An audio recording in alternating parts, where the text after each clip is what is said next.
Welcome to 24 Hour Sports. Don't forget to like, comment, and subscribe. With the NFL Combine coming up this week, I think it's a must that we have this conversation right now. I want to talk about the players who have the most to gain and the most to lose with this Combine. There are some players that I have right there with each other, and I want to see what this draft combine, who separates themselves. That's all I'm looking for.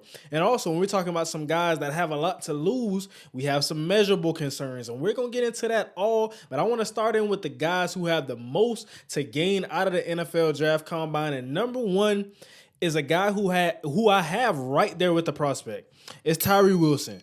I look at Tyree Wilson, I look at Myles Murphy, and it's so close. It's so close, and I'm particularly looking at that number 5 spot, maybe even that number 3 spot, and we're going to get into that.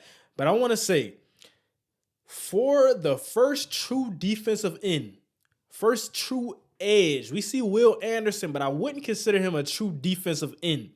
Myles Murphy and Tyree Wilson. For me, Tyree Wilson is the guy that I'm watching the film, I see him, and I'm watching Myles Murphy, I'm picking Tyree Wilson. I look at his size, the arm length, all of it, and I think he has that high ceiling. So we talk about what can he prove to us? What does he have to gain if he's already a top 5 projected pick? Well, let me get into that for you. I want to see cone drills. I want to see agility drills. I want to see 10-yard splits. I want to see 40-yard dash. I know the strength. I'm not really focused on his bench press, but I want to see how does he move side to side. You know, the 40-yard dash, that's interesting to me, but I want to really see that short, confined space. How do you move in that space? Because when we talk about your pass rushing upside, I think you can come in specifically for a team like Arizona, for a team like Seattle that runs that 3-4 front. I think you can be that defensive end and stop the run. But how is your pass rush upside? Do you have the ability to just wreck a game, consistently pressure the quarterback? And that's what I'm interested in seeing. Going to number 2, I got Anthony Richardson. And I think I don't even have to say why Anthony Richardson has so much to gain. The more and more I think about it, the more and more I watch the film, I would take Anthony Richardson before Will Levis. I might be the first guy, one and only guy who's making that take. But I would take Anthony Richardson because if we're taking 2 projects, I want the project that has the highest ceiling. I mean, seriously, if we got to fix things with Will Levis and we got to fix things with Anthony Richardson, why not take the guy who runs the 4-5, who has just as strong of an arm, who's played in the SEC as well, has less starts, but we can work with that. And I think a team is going to find themselves after this combine. I don't know if he's going to run the 40, but I'm really looking for accuracy. Your layer throws. I'm looking for those throws across the middle of the field, the short throws. I'm not looking for the go routes, the deep routes, the post, things of that nature. I want to see a dig. I want to see an out route to the sideline. How do you layer that? How do you throw that? This combine will be huge for Anthony Richardson. Going to number 3, I have Drew Sanders. A lot of people are saying not a heavy linebacker class. Is Drew Sanders even a linebacker? That's a question we're going to get into. But I think for Drew Sanders, I just need to see fluidity. I'm looking at those drills. I'm watching your hips. I'm watching your 40 time. You may, with the perfect combine, you may be the first linebacker off the board. I know a lot of people say his potential, his high upside is at the edge position. I don't think so. I think he can be an off-the-ball middle linebacker in the NFL. I think he can pass Trenton Simpson. He can pass Jack Campbell with a good combine. And, of course, we're going to use him in blitz packages. Rush him up the middle. Rush him off the edge still. But when we talk about traditional lining up on the field, I can see him lining up as an every down off-the-ball linebacker. And this combine is something that I'm going to be looking at, that I'm going to be trying to watch and see. Can he do just that? Going to number 4, I got Kalijah Kancey. I think the comparisons to Aaron Donald aren't fair. I mean, who's going to be compared to maybe the greatest defensive player of this decade, the 2010s? So we talk about Kalijah Kancey and we start to look at the measurables. And when I talk about the most to gain, it's interesting to me because I look at it. I look at a film. I see twitchy. I see quick. I want to see your bench press. I want you to showcase some of that quick twitchiness. I want to see your 40 time. And I'm going to be real interested in that because I look at Jalen Carter, and of course, my best defensive player in this draft is Jalen Carter. But I think Brian Brzee, Kalijah Kancey, who's that next 3-tech?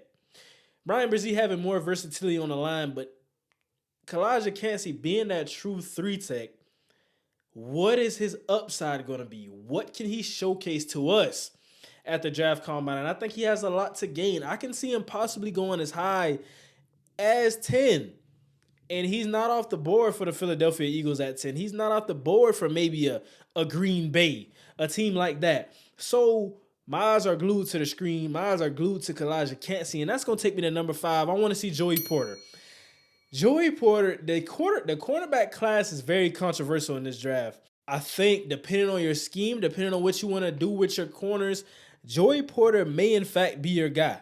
I can see Joey Porter going as high as number 6 to the Detroit Lions. And this combine is going to determine a lot of that because we talk about it. Hands, physical, can cover guys, can get to his speed fairly well.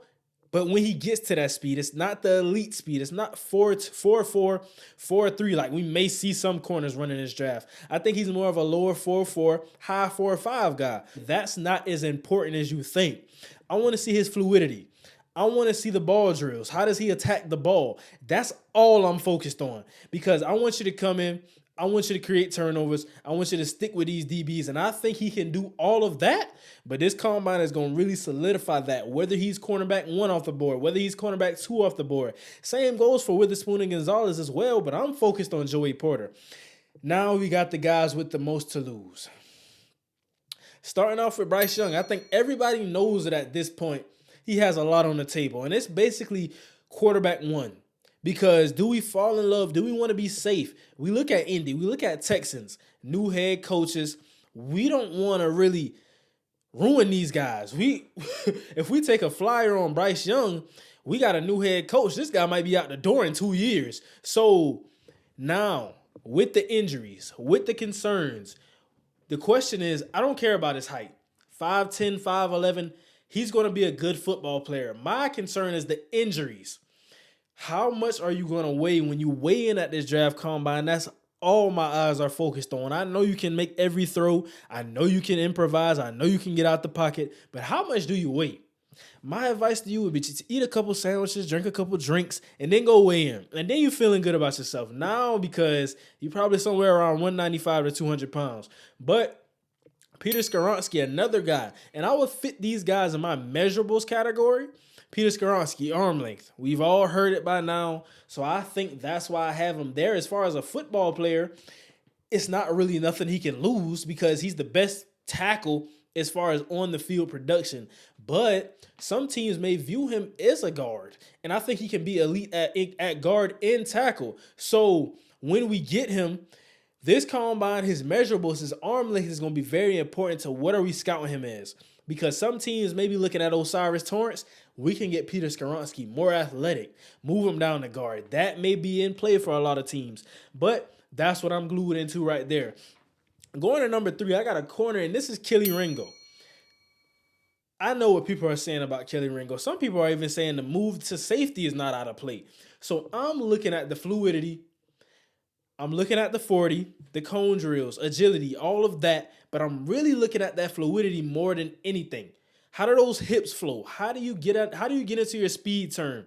How do you get out of your back pedal? What can you do as far as athletic, keeping up with some of these guys you're going to see in the NFL? Because I think when he saw Marvin Harrison Jr., some of these guys, they gave him problems. Number 4, I got Lucas Van Ness. This was a pretty hard one for me. Had some other guys on this list, and Lucas Van Ness came back to my mind because I kept thinking. Teams are very high on Lucas Van Ness because we talk about it. Murphy, Wilson, Lucas Van Ness can insert himself into that same conversation. But if this doesn't go well, you may see him fall out of that conversation. You may see a Andre Carter jump him. You may see a Keon White jump him. And that's what I'm going to be focused on. How athletic are you? I know you can play inside, outside, just like Tyree Wilson. A lot of these guys you're going to see on the edge have inside, outside versatility. But What is your pass rush upside? I don't have no questions about you coming in, stopping the run in a 3-4 front at the edge. But I need to see the twitchiness. I need to see what you have side to side. Like I said, in that short confined space, 10-yard splits, cone drills, all things of that nature, focused on that. And number 5, throwing away the paper. My number 5 guy on this list, Bryan Bresee. It's Bryan Bresee, and I think it's for a lot of reasons because I don't know. I don't know what I have with Bryan Bresee. I saw the very high potential. A guy who could have been a top 5 pick toward the ACL. When we're just looking at what's on the tape, it was a down year for Bryan Bresee. And I think, contrary to what I had on the players with the most to gain, this player they're in competition. Kalijah can't see Bryan Bresee, that second interior defensive lineman off the board. This is what I'm looking at. And you may fall. I look at other guys, Siaka Ika, maybe in the second round. What are teams going to think of Bryan Bresee? We know his strength. We know he can be athletic, but is he healthy? MRIs, things of that nature. I just need to see it because I think people are forgetting that Bryan Bresee that we can really get. We talk about Jalen Carter.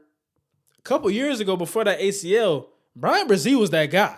And I wouldn't be crazy to say Bryan Bresee was the same player. Not the same player, but I wouldn't be crazy to say he's in that same conversation a couple years back. I'm locked in. These are my players with the most to gain and lose.